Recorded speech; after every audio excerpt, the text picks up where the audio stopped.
So hi, I'm Tanas. It's Miss Emily, and I'm here today in my office, and I want to share this story with you, Camas, and it's written by Kathy Cole, and it's illustrated by Braden Langley. And it just has a good significance of our class and the meaning of what we'll be doing this school year. It starts like this. Camas was one of our native ancestors' main food source. Camas grows in muddy, wet meadows, and they are abundant in the Willamette Valley.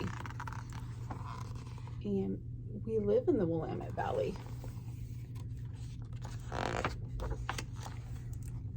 There are different kinds of camas, and they come in colors like blue, purple, white.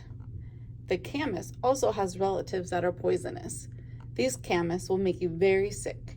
If you want to gather camas, it's important you go with an experienced gatherer who knows the difference.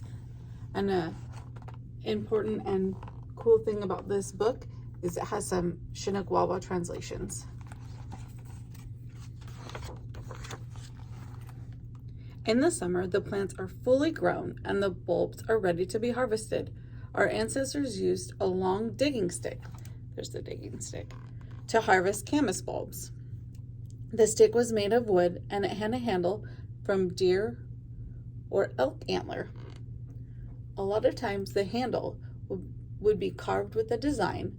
They would use the stick to pry the bulbs and root from the ground.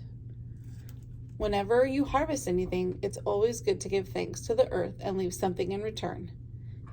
You can leave feathers, shells, rocks, etc. All right, let's see. Once gathered, they would make camas oven by digging a hole in the ground and would line the hole with rocks. It was important to choose porous rocks so that they wouldn't explode when heated.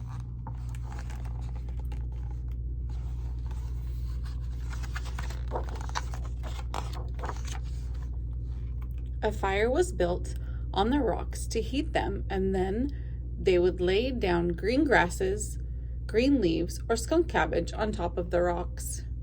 Then the cooks would place the raw camas bulbs on top of the plants. Place another layer of plants over the camas and then cover it with dirt.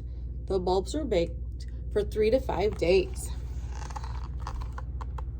Pictures of the camas baking, the oven.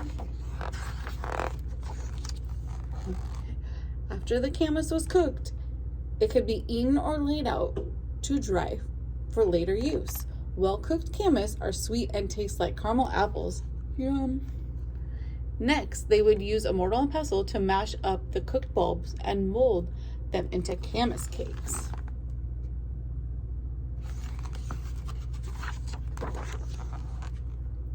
Then they would dry them to store them for later. They also made larger cakes that could be used for trading.